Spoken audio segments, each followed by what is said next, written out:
Yeah, it's better now. So let me give you a quick introduction about Mr. Basil. He's the founder and CEO of Will Grow Innovations Foundation. Over the last decade, Mr. Basil has incubated over 200 innovative enterprises, creating over 4,000 jobs, touching around 15 million lives in villages across India. Mr. Basil also co-founded Mentera Venture Advisors, a seed stage impact fund that makes venture investments in for-profit impactful enterprises. He was awarded the Ashoka Fellowship in 2002 for his outstanding social entrepreneurship in setting up Will Grow. He's also been conferred the Samaj Seva Bhushan Award and the Star Entrepreneur Award. So over to you, Paul. All right, thank you, Parivasha. I thought it was important to start with a little bit of context on what kind of an organization we are. And that context is important to understand why certain strategies work for us. It doesn't mean all these strategies will work for you. So I just wanted to set the context in what type of an organization we are. We call ourselves an incubator of social enterprises. We fund, mentor, network for social entrepreneurs to make them investable. And as mentioned, over the last 17 years, we worked with over 200 odd enterprises, created 4,000 jobs, touched around 17 million lives across the country. We work in the sectors of agribusiness, healthcare, specifically medical devices, diagnostics with a maternal and child healthcare focus. We focus on education, K-12, and skills and employability. We focus on energy, especially energy access and productive use of energy. So those are the four sectors: agribusiness, health, education, and energy are key driving sectors that we really work with. As earlier mentioned, we actually seed fund companies in the range of $200,000 to $200,000. We mentor them, we network for them, and make them investable. So we also work in Kenya, Philippines, and Vietnam, in addition to working in India. And the idea is to demonstrate that incubation is a replicable model in other continents. With that as a context, let me just quickly take you through a short film about Will Grow to give you a little bit of a deeper context about the kind of talent and the context of that talent. The main characteristic of an inventor is curiosity. Keen sense of observation. You feel like you're doing something that makes a difference. You just push yourself and you feel like pushing yourself. You know, you have to be really crazy and a little mad to think you can do this. But it came to me in a dream. It's more of a way of life or a way of thinking.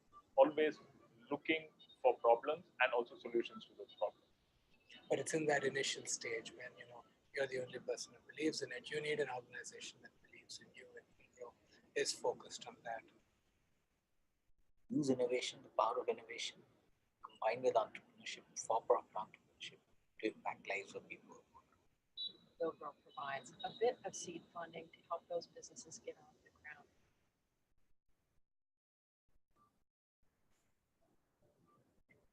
We are talking of over 1.5 million people not having access to ventilators today, and we don't know what their fate is.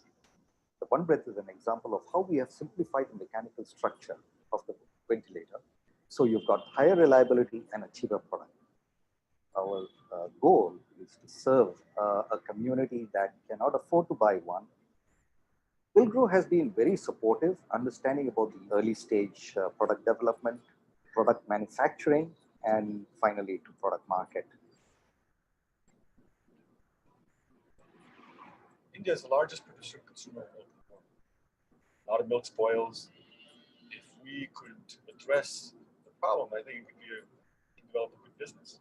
Will Grow was very important for us because with their help, we were able to fund our first 4 milk chiller prototypes. 54% of females in India would be anemic. It's a long-standing problem. Let's invent something to use technology to kind of solve a little part of that problem. So basically, it's a device that can screen for anemia without the need of any blood sample or without any finger prick. Once we buy into your vision, then we invest extremely deeply in making you succeed.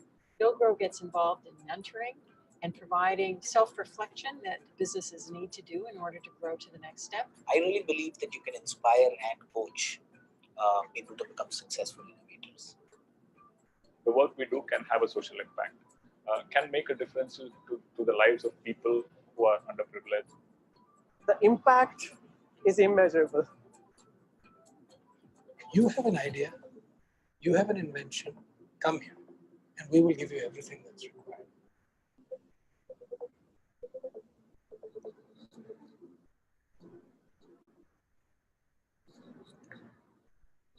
Okay, so with that context, let me talk about, therefore, if we need to support such entrepreneurs and really make them successful, investable, and highly impactful, the kind of talent that works with us is very critical.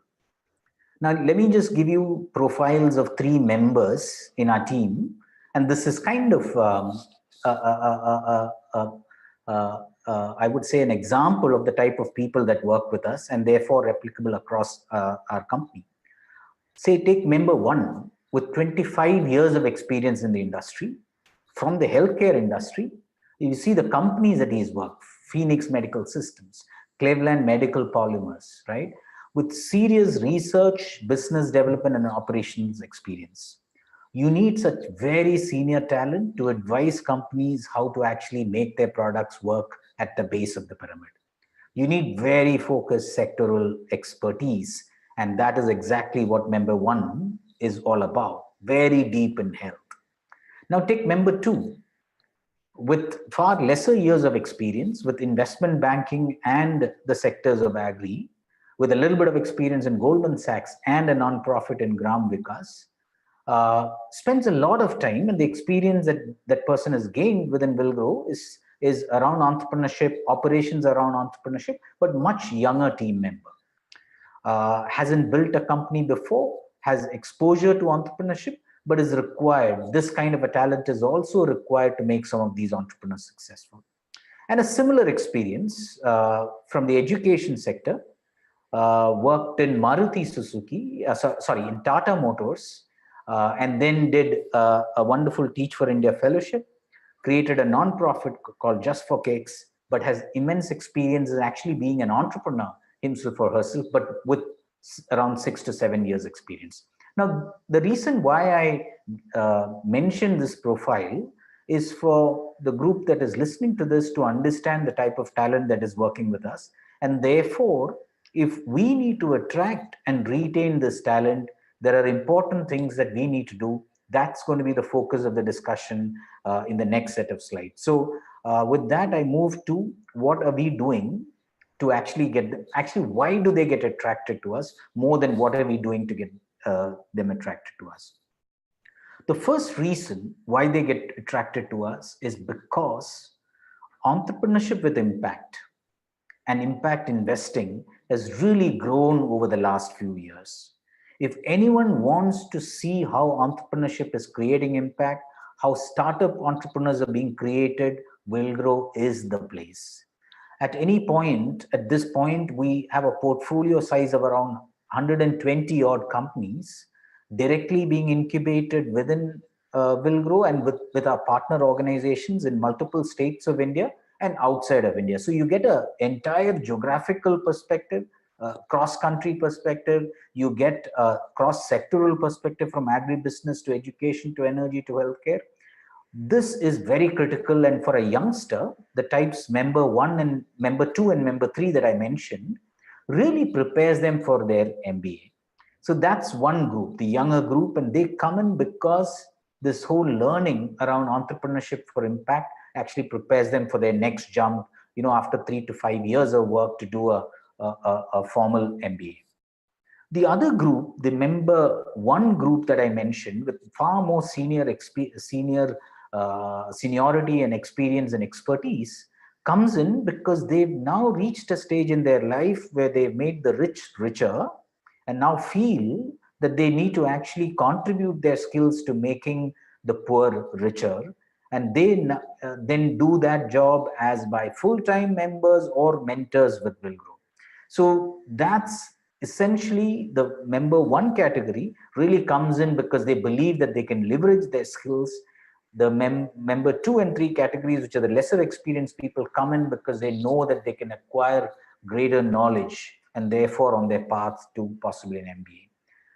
And these younger folks and the senior folks now contribute that knowledge across, the ecosystem through various blogs. So we make sure that one of the key performance indicators is not just the learning, but how they communicate and articulating that learning to the ecosystem. And our blog really serves that purpose. And we encourage people and provide them certain knowledge goals, and part of that is actually through the blog. So many of our younger team members really do a lot of work. The good work that they're doing, they actually convert it into a good blog, and that actually helps them actually generate far greater visibility in the marketplace. The second reason why we believe that talent always retains within a company or even gets attracted to it is because of a super culture. And that super culture really means a couple of things. The first and the foremost, which I believe is really openness and transparency. The kind of organization we aren't a big company, 100 people, 150 people. That's not the size we are. We're in the size of 30 to 40 people. At that 30 to 40 size, if you really need to attract the best and retain the best, a culture of openness and a culture of transparency is important. Processes are equally important, but the ability to actually embrace change, be open, be transparent, be flexible with those processes is equally important. So openness and transparency is an important contributor to that super culture. But we also reinforce that culture because we select for values. And the key values, given the work that we do, are boldness, entrepreneurial spirit, empathy, and integrity. We really select for these values. So any person being selected goes through a final interview with me. And at that point, when we're doing referral checks, we're really selecting for these values. We're talking about behaviors or events in their earlier professional careers that have demonstrated some of these values. Because we work with early stage entrepreneurs, and those entrepreneurs are solving really compelling problems and very difficult problems to solve, if our team members didn't embody these values, there is a disconnect and a misalignment with the talent that we hire and the kind of customers in form of entrepreneurs that we have. So we really select for values. The other reason why people treat it as super culture is because they're very, very inclusive. The openness and the transparency therefore leads to inclusiveness, decision making, and a very, very collaborative monthly org review and weekly conversation. So that really contributes to an inclusive culture, and therefore I wouldn't say collective decision making, but I think a voice of the team heard as decisions are being made. There's a lot of peer feedback, and I'll talk about that a little bit later, but we do something called a Let's Get Candid sessions, which allow every team member once in 6 months to give feedback on every other team member in the organization. And that actually becomes important, where open feedback many times is not very easy, in spite of the openness and the transparency we've encouraged. But this particular session about getting candid allows people to give a feedback across. So 360-degree feedback on an individual, every individual, including me, I get from my 29 other colleagues. And that actually is a good dipstick, like a performance appraisal, that allows you to reflect on what others are perceiving you to be. In some cases, maybe not even perception, that might be truth. So it's important to actually address that, and that actually builds a super open culture and allows change to happen. And of course, office parties. And this kind of mix that we're talking about, the young group and the seasoned group in terms of employees, does mean that we need to celebrate our small wins and of course, therefore, parties and things like that.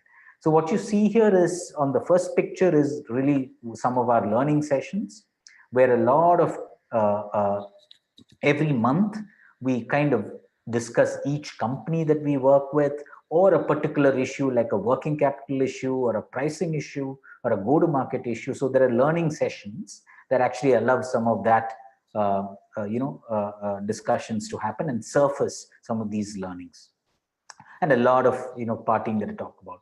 The table there really talks about the let's get candid feedback. This is a feedback given by a particular member to 3 other members. Maybe not as tight as one we would like it, but you get a dipstick and you get a good peek into what others are thinking of you. And this kind of a let's get candid feedback actually improves one's own behavior, performance, and things like that. From that, I moved to another reason which we consider important. Even though we are not a big organization hierarchically with various layers and levels, we are a networked organization with Wilgrows in other countries, with Wilgrow partnering to license our model and incubate other incubators within India. We have partner organizations where we closely work with, and we have our incubatees who we actually incubate and support. So many of our team members have the opportunity to move to another Wilgrow. So for example, a colleague from India moved to become the chief operating officer of Wilgrow Kenya. One of my colleagues in India moved to Manila to actually become the co-founder of Wilgrow Philippines there. Similarly, we have an investment fund called Mentera, which sits by the side of Wilgrow. It is a proper venture capital fund, an impact investment fund. Many of my colleagues from Wilgrow are now team members at Mentera. So that is actually another kind of a career progression that they are offered. Some of them have actually gone on to become entrepreneurs themselves. Having been supporting entrepreneurs, they realize that, hey, after all, this is what it takes to become an entrepreneur. And they also encounter a lot of problem areas and solutions, and that allows them to actually become bold and become an entrepreneur or a co-founder of an enterprise. That's another career progression. And as I mentioned earlier, many young team members go on to do their MBA. And that MBA in most cases is with a social enterprise specialization. And that we're so happy that such talent is being contributed to the sector, having started off with Wilgrow. So to summarize, because of a potential career progression, and the career progression is not really vertical across our partner organizations, across enterprises that we incubate, that really helps. To help achieve that career progression, every team member is guided by a senior mentor. The senior team members at Wilgrow find time to actually mentor our junior colleagues. But most importantly, when a junior colleague joins, they're matched with an existing team member we call a buddy mentor, and that allows them to immerse and sink into the organization and seamlessly immerse themselves as their new joinees within an organization. So a senior mentor to actually help them shepherd them through this career progression and other issues, but a buddy mentor that allows them to immerse themselves and induct themselves as they join Wilgrow. We're told that these are important elements that actually attracts and retains people within Wilgrow.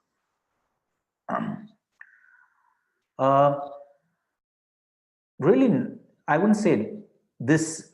There's no reason why I put this slide at this stage, but I believe that a competitive compensation is very, very critical. A competitive compensation is very, very, very required to actually attract, especially not necessarily that member 2 and 3 talent, but the 1 talent that I spoke about. But we will never be able to retain member 2 and member 3 if we didn't offer them a competitive compensation. So many years back, we used to do what is called a need-based compensation philosophy. So I still remember we used to map out what we thought that a team member with 2-3 years experience should actually possess. So we said they need to own a 2-wheeler, they need to be able to rent a house, and a house of a rent of a so much kind, so we started quantifying it, and we did a need-based philosophy. We didn't realize that the aspirations of some of these younger team members was more than a two-wheeler, right? The aspirations were to make loan repayments happen. Aspirations was to actually own a car and things like that. So we started moving towards I wouldn't call it market-based compensation, but I would call it a social enterprise market compensation. And for that, we relied on the ANDI, the Aspen Network for Development Entrepreneur Compensation Surveys, as a benchmark. And what we've done is we've tried to match some of the compensation which is actually there. Maybe in some cases, in some bands and some levels, we don't match, but we've tried to get as closer to those compensation benchmarks that has been as much as possible. So that's the other piece, I think, which is very critical. I think paying people appropriately is very, very, very critical. Maybe not always necessarily linked to market salaries, but appropriate to the kind of talent who you're really seeking. I think you need to have competitive compensation in place. The other piece that is important is we've realized that a lot of nonprofits are not very sharp about their goals and their performance indicators. So we have a key performance indicator approach, which is really top 3 indicators that are critical for the success and the performance of that individual, and a proportion of the compensation, which we call a performance linked incentive, linked to achievement of those KPIs. And what we've seen is, the idea was to instill a sense of urgency, but at the same time, a clarity of roles and tasks, which many times I see missing out in nonprofits. How do you really build and sharpen clarity of roles and tasks? And we've seen that with key performance indicators, we've seen that that is something that we've been able to achieve. And then incentivize people when they achieve that with our performance linked incentives. We've seen this interesting combination of achieving urgency in helping achieve our goals and our mission faster as much as possible. I have seen a lot of people from the nonprofit sector extremely excited about the mission, but extremely disillusioned by the day-to-day operations and the lack of direction, supervision, clarity of roles. We've seen that across the organization, building KPIs help address that particular issue of clarity of roles and deliverables and tasks. So that's the other reason we've employed effectively to actually excite people and keep them focused within Will Group. And what you see here is a simple, template, a key performance indicator, the method used for measurement, the targets that we do. Then we have a weightage assigned to it on a quarter basis, and then there's an actual. And depending on how they achieve that, there's a payout that happens once every quarter. So that's kind of an example of key performance indicator and the performance linked incentive, the way we track that and measure it. The other piece is, a lot of people who work with us come in because they believe that they can build a lot of networks. And the networks that I'm talking about is with very seasoned, experienced mentors, with investment community, with entrepreneurs, with corporates, especially because our entrepreneurs now connect for go-to-market with a lot of corporates. So with corporates, they get a lot of speaking engagements, jury positions. They get a chance to actually get interviewed by lots of journalists. Now, all these are huge networks that they can build in I'd say, a usual organization. So that adds to their credibility, to their therefore their networks. And what you see here is a picture of one of our team members at a particular jury challenge of the National Bio and Entrepreneurship. Becoming part of the jury is a really exciting moment for her. And that actually gives them the motivation to rub shoulders with very seasoned people, and therefore building their networks in that as they do that. And on the right side, you members. That photograph unfortunately is a little bit blurred and not as visible as I would have liked it to be. But one of our team members, Shankar, spending time as a panelist at the World Wildlife Fund Clean Tech Innovation Panel. And that's exciting for Shankar to share as a junior his experience of our experience of incubating early stage climate friendly clean tech innovation and enterprise. So all these younger team members representing Wilgrow at these various platforms gives them the required motivation. And as younger team members do that, more younger team members get attracted to us because now they know that there is this visibility and networks that they can build as they shape a career at Wilgrow. Essentially, to summarize, we attract talent, as I mentioned, because our mission is exciting, because the mission is all about entrepreneurship with impact. Second, we attract talent because of a culture of transparency, collegiality, openness, and collaboration. Third, we attract talent because of a potential career progression, some of it within, but more of it outside with our partner organizations. Fourth, we attract talent because of a competitive compensation benchmark with the Aspen Network for Development Entrepreneurs Salary Survey. And finally, we attract talent because they see the networks that are being created with prominent individuals in the social enterprise sector. So that brings me to the end of the presentation. So these are our best practices and learnings that we've had to actually attract talent, given the kind of work that we do of incubating and supporting early stage social enterprises. So I'll pause here and then flip to Paribhasha to actually moderate any questions that any of the participants have. Thank you. Thank you. Thank you so much, Paul. So we can give a couple of minutes to our participants and you can post your questions in the Q&A section and we can take forward from there.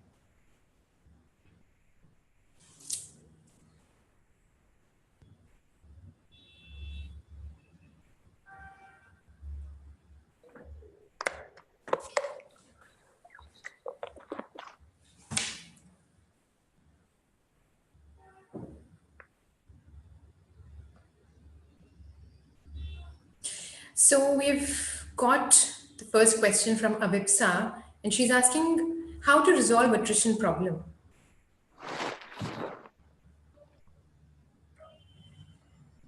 You know, I wish I had the answer, but I think, really the issue is if you attract a person for whom the mission is really exciting, when the going gets tough, that person still continues. Make sure that the person that you hire, a lot of it in my mind lies in how you are hiring, who you are hiring. So make sure that you hire for that mission fit. That's point number one.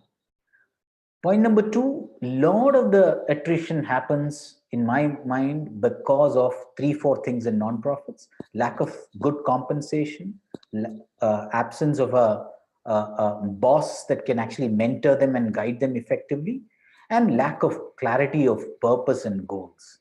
And the examples that I spoke about was trying to instill some of that through the compensation approach that I spoke about, the key performance indicators and very close reviews, weekly, monthly, and things like that, that gives them a sense of achievement as opposed to a very loose, unstructured working environment. So if you create that kind of a working environment, along with a open culture, transparency, and things like that, I think one can reduce attrition. Having said that, I think, as I mentioned earlier, member 2 and member 3 category of type of talent who's wanting to gain experience, aspiring to do an MBA, there's no way you can retain, and I don't think you should be worried about retaining them beyond a point, because that fresh talent is always required in the system. Some existing talent should move on and fresh talent should come into the system. That's how a vibrant organization will be built. So while you need to make sure that attrition doesn't affect and collapse the processes and it is not too disruptive, you got to make sure that you factor in there is change and a new set of people that come in, is my thinking. So you need to the couple of points that I mentioned, in my view, are the ones that will hopefully retain people in the kind of environment, in the kind of work environment that will grow like organization does. And it might need to get customized to the particular work environment of yours. I don't know the exact context of your organization and the work environment, but you might need to customize some of these best HR practices to your context. Thank you, Paul. There's another question asked by Lakshmi. How do you think organizations with limited budgets can showcase themselves as great employers? Do the other aspects of the EVP work without compensation? Yeah, I've put this there because I believe that that is important. I think scaling an organization, oh, sorry, let me rephrase this. I don't think all talent is driven by compensation. Let me also phrase that some talent give a certain time duration to taking pay cuts. So the question is, what type of talent that you want? How long are you willing to hold that talent with a meager compensation? Or for a moment, let's call it appropriate compensation. And at what point would they need to jump off that, appropriate compensation to fetch something larger? I don't have an answer, but I think there's a combination of volunteers that people recruit to actually solve problems in some of these places. I don't have too much of experience of working in a meager setting that you're referring to. And therefore, I wouldn't be able to fully answer that question. But I think I have seen organizations rely a lot on volunteers, interns, where you really don't have the ability to pay. But the point that I'm trying to make is, in such an organization which depends on volunteers and interns, there's a core team that I still believe needs to be paid reasonably well to sustain their aspirations if you don't want attrition. And I think making sure that that core team continues to stay, no attrition, they are they hold the organization together, they make sure that knowledge losses don't affect the organization is critical. And for that group, however meager the budgets are, you've got to make sure that that core group is funded adequately, without which I think you'll have a serious problem. So I think you should differentiate between a lot of talent that you might want to go after a time. That's okay. Maybe the less critical talent, but the core team, I think, should be compensated adequately and sufficiently to make sure that they do this for a long haul. Thank you, Paul. We have another question related to attrition here. Sneha is asking the average time spent by younger employees at Willgrow in number of years. Yeah. Roughly we are seeing anywhere between 2 to 3 years. And partly because that 2-year phase is a good time for a person to get into an MBA course. But it's interesting that we're seeing that moving up to 4 to 5 years in cases where people want an international MBA as opposed to an Indian MBA. So I think it's varying a little bit. Some people come to us with 2 years of experience and then spend 3 years here and then move to an international MBA. The others, very few come to us fresh out of campus. And the others who come, roughly, I would say a longevity of 2 to 3 years is what I would put as the kind of time frame that they contribute before they move on. Okay. We have another question by Adil, and he wants to know more about the case studies of Willgrow activities, apart from what has been shared here. Yeah. So what I would really request Adil to do is go to our website, willgrow.org. There is a section on resources And there's a lot of case studies of the enterprises that we've supported, some of the research that we've done on talent and talent-related issues, where we've commissioned research to study some of these issues. So I would really point, I mean, this kind of a short webinar will do no justice to satisfying Adil. So my request, Adil, would be to just go to that website, and those readings, I think, will be extremely helpful for you. So willgrow.org, there's a section on resources, and you might want to visit that section. Please also, as much as possible, track our blog, the Willgrow blog, and sign up for our newsletters and social media. That will actually give you a peek into a lot of our work, updates from our end, case studies at our end, and so on and so forth. Great. Sucheta Yadav, she's asking what kind of advice will you share for a recruiter? You know, I think the biggest challenge that I'm seeing is the ability of recruiters to spend enough time to understand the aspiration of the youngster who wants to join and the culture of the organization. And especially because these assignments are very transactional and short time frame, incentivized based on compensation, you know, it's a really challenging one. So as a recruiter, working with small organizations, I think, is always a challenge. We've gone the path of actually hiring a person inside to address a lot of our HR needs, but achieve a lot of the recruiting through effective use of social media and a lot of word of mouth and referrals. Using recruiters for junior level positions, we found it as a big challenge because recruiters aren't interested given the compensation, because their fee is linked to the kind of compensation. I think the effort required for a recruiter to match a youngster with an organization is also difficult, because that matchmaking requires time and effort, and the compensation is linked to a percentage of the CTC, and it's not always very exciting enough. So I would think if you want to get into a partnership with an organization, you might want to promote the idea of not just doing recruitment as a function, but expand that horizon to do a little bit of HR functions. And then you actually do a kind of a retainership with smaller non-profits to address their comprehensive HR requirements, of which recruitment will be one part of it.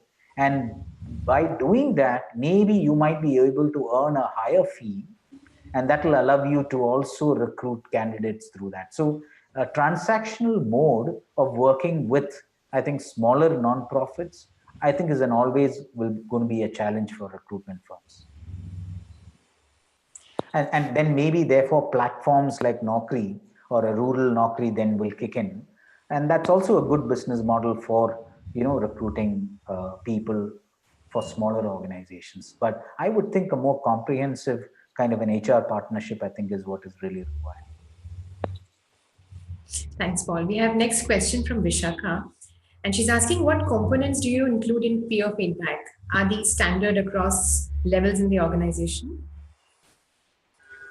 Yeah, so this peer feedback thing, we haven't standardized this as yet. Because we also do it across time, we wanted to make sure that top of the mind pressing things that came out, which really is a combination of emotion, feelings, and things like that, with less structure, is the way we are approaching it right now. But I think what will happen over time is we will convert that into a little bit more formal structures around things like behaviors and teamwork, collegiality, respect for values, and things like that. But these are considerations that people have had in their minds as they've actually, the presentation that I used. And if I go back to that, let's get candid feedback.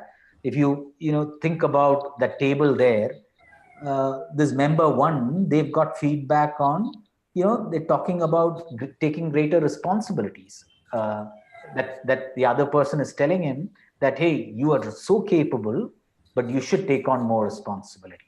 Now, while if you actually look at member three's feedback, they're telling him, hey, take more initiative. Now we could break this down and then, create a little bit more structure. But given that we've done this only for, I would say 3 or 4 cycles now, maybe we'll get into a little bit of a structure over this over time. But right now, it's a little bit open and unstructured. Okay.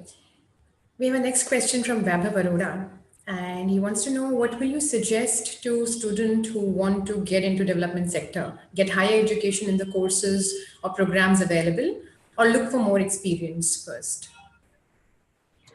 Yeah, I would think any youngster, there are 2 pieces or 2 eyes that I would actually recommend. Be sure that you're inspired to do this. So seek out for greater inspiration. And one way of achieving that inspiration is listening to people from the sector speak. And so therefore, what ISDM is doing through this webinar is an interesting way for you to remain inspired, to get more ideas and continue with that and do more of it. Attend conferences, be it a Sankalp in Mumbai that brings together impact investors and social entrepreneurs, similar to Wilgrow's Unconvention that happens in Bangalore every year, or an Action for India's roundtable and community that they actually do in other cities. So make sure that you attend some of these conferences. Make sure that you continue to be a part of webinars like this. Please also read as much as possible. There are very, very interesting books in the field of social entrepreneurship. How to Change the World by David Bornstein really features a lot of social entrepreneurs. Mohammed Yunus's experiences on how to build a social business is an interesting perspective that actually has built a new concept, which he called social business as opposed to social enterprise. So I think reading books, I would say reading, listening, volunteering with some of these early stage social enterprises are all great ways to get inspired. I would think once you're ready for that, take the plunge. And if you're also still unsure, maybe an internship is a great way to actually get immersed. And a couple of internships with a break here, I think might be a great idea with multiple organizations. And I've seen people do it with an investment firm, with a social entrepreneur, with an intermediary like a consulting company, and then you get a good rounded view of the social enterprise sector.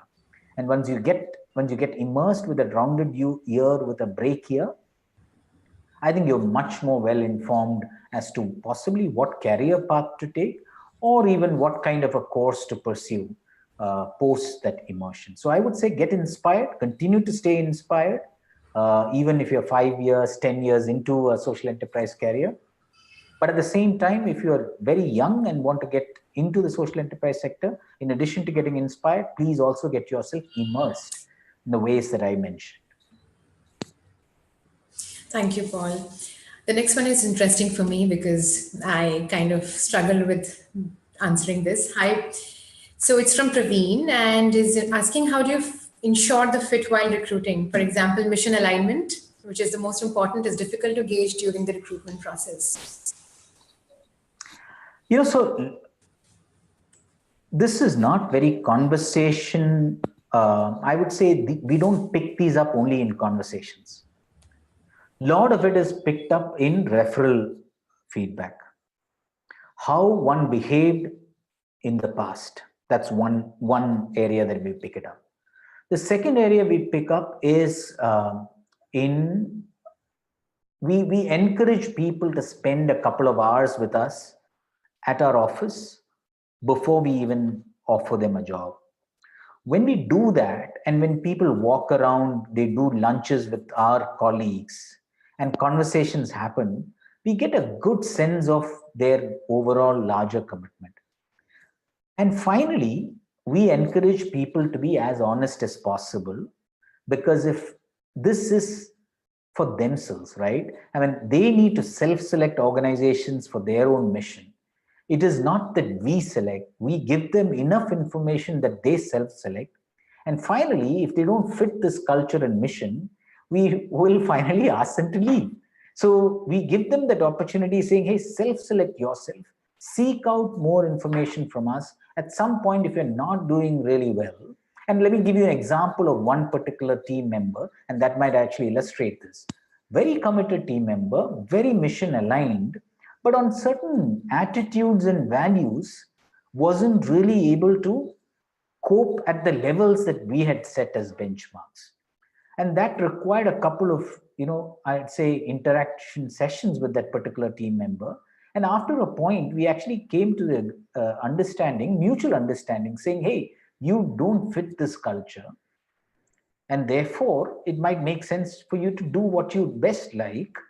And that what they were doing as what they really like was being done as a hobby. And today, I'm so happy that that person has taken that on as a full-time career. And that's exciting for us. So I think it's important to counsel people out in times when, certain value systems and culture don't align. So you select for it, but you discover the disconnect earlier on in that, engagement with that particular individual, and then counsel people out if the fit is not there, because I think it can be very unproductive if you have such a team member misaligned within the organization, and especially true with smaller organizations. Yeah, totally agree with that. Sudhesh has next question, and it's he's saying it is believed performance-linked incentives are a double-edged sword in social enterprises because it leads to a short-termism and can come in the way of collaboration. So what's your experience been like? Oh, I think that's a brilliant question. Thanks for asking that. I think it is indeed a double-edged sword. The skill will lie in how you frame your key performance indicator.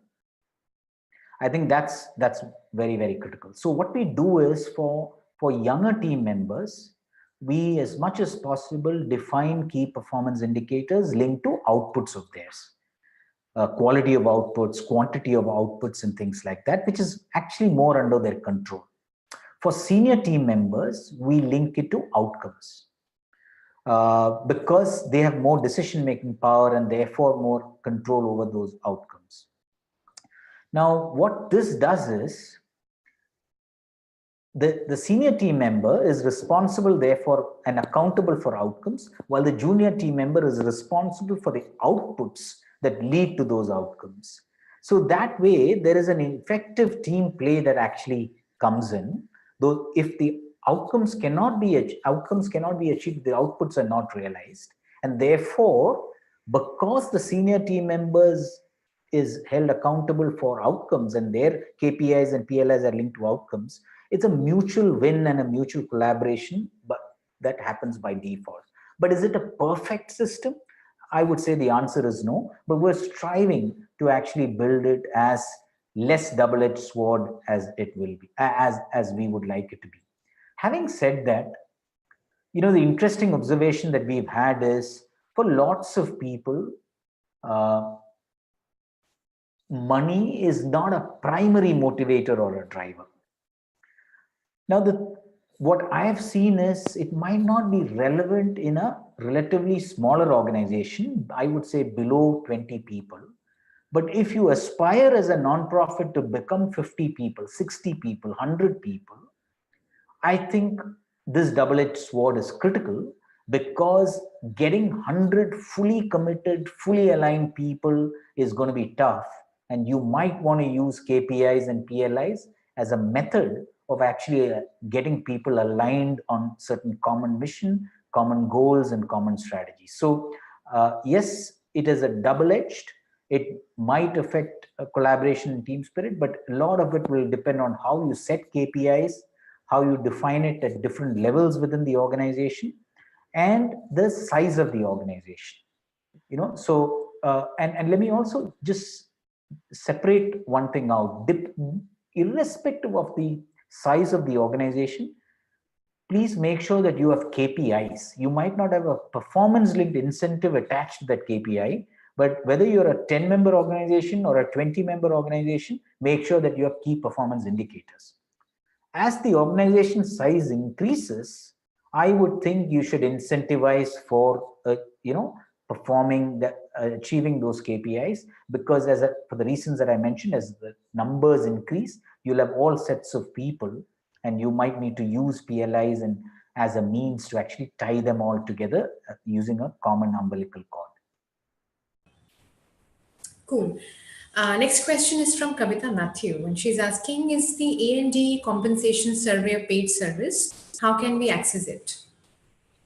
So the Andy Aspen Network of Development Entrepreneurs Compensation Survey they're not a consulting company.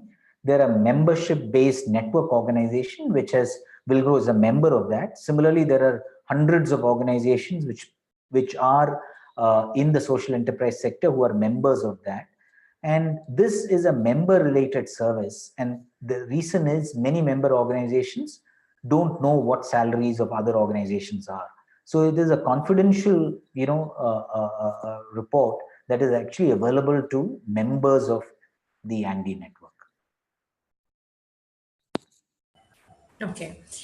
So Shilpi Shri has a question, and it's related to the feedback. How do you make sure that candid sessions driven constructively does not backfire? Feedback is taken in a positive way by the employees. Yeah.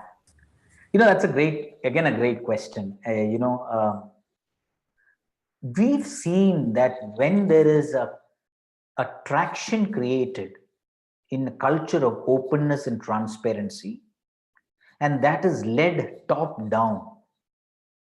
When I, as the founder and CEO of this organization, is willing to hear any feedback, if my time is available anytime for a person to come to me, of course, based on a calendar, mutual time that we set, if I'm willing to hear, and if that culture is created, across the organization, it permeates a culture of feedback giving, transparency, and openness. So the point is, please do not introduce a let's get candid session into an organization which has a very hierarchy driven, culture. And that can be very unsettling for team members. The first requirement is the leadership of the organization has to believe in openness, transparency, and a collegial work culture. If that culture is encouraged, at some point, you can actually institute this let's get candid sessions. And I would not recommend a let's get candid session in a very hierarchy driven organization, because then people can use it in bad ways and might not be the most, I would say, effective tool to actually give feedback. So a requirement for an effective let's get candid session is a culture of openness, transparency in an organization. In big organizations, therefore, this kind of an approach might not work. You might need to do that session in smaller teams. So if you're a big organization with around 500 people, and if you have an HR team of 5 people, you should do a let's get candid session with the HR team as yourself. And over the marketing team, which is maybe say 50 people, you could break them into geographical based teams and then do your let's get candid session. So I wouldn't, as to summarize, I wouldn't do that in a hierarchical organization. And I would do that in smaller teams in slightly bigger organization with larger number of employees. Thanks, Paul. So we have a question by Deepon Dev, and he's asking that the organizations who are working with ground level workforce, do these ideas apply there as well? I think the principles, apply. Who would not want an open work culture? Who wouldn't want to be respected? Right? Who wouldn't want an incentive for an extra effort that they're taking? Who wouldn't want clarity on their goals and tasks? I think the principles of all these remain. But the question is, how do you actually apply? You might not be able to use a sophisticated Excel sheet with some of these weightages with a last mile worker. You might be able to, you might not be able to. So I think the way you apply this, possibly needs to be slightly different, but I would think that the essential principles of these remain. Now, when you refer to say a context where there are, say, village level workers in, say, a non-profit, and these are lesser educated people, I would still think for even for those communities, some of these principles I think still remain. But I think I just want to, we haven't used it in that kind of a context, but my gut tells me that the principles that we've spoken about here, I think will still hold good there. For example, they would want to give feedback to each other. And if they work in small teams, I'm assuming that they would like an openness culture and want to give feedback to each other. You might want to replicate some of this, albeit in a slightly different fashion, and using vernacular medium, using a little bit more proximity approach where you're physically out there as you do it, as opposed to doing it virtual, and so on and so forth. Great. So this question, next question from Aaron, it's not completely related to the talent strategies. So you can choose if you want to answer this here now. We have 3 minutes. So what are the social media strategies you can use when you're starting an NGO? Well, I think I would choose not to answer this. I think, but I think making sure that you have a good Facebook handle, Twitter, Insta, LinkedIn, and all of that. But I think equally important is a strong content strategy. Making sure that you know what people want to hear and you're giving that information out, not pushing down what you want people to hear, as opposed to developing a good content strategy. So one of my colleagues spends a lot of time developing that content strategy, and she creates a good social media calendar where every day's social media posts are defined. And then the outreach channels, of course, Facebook, Insta, LinkedIn actually allow that to be pushed out. But I think creating a good content strategy, I think, is critical. And as I mentioned earlier, the blogs that we do are all, through these Facebook and LinkedIn, they all reach out. And I think your question is very critical, especially if it is a startup or an early stage organization that wants to be positioned as a thought leader. Investing a lot on good social media and a good content strategy to position your organization as a thought leader becomes very important. You got to really communicate to the ecosystem that the ideas that this organization comes up with, the experiences that this organization has, the learnings that come out of this organization are really top class. And you got to communicate those learnings and be seen as therefore a thought leader. So I think social media plays a very, very important role to achieve that. And please keep tracking and be like the Will Grow page, the Facebook page, the LinkedIn page, and that of many other such organizations like Teach for India and many others. Some are active, some are not. But I think from that, you'll get a sense of what people are doing, how they're trying to achieve that, and how they're trying to differentiate in the process. Thanks a lot, Paul. And I think that with that, we come to the end of this session. If there are any more questions,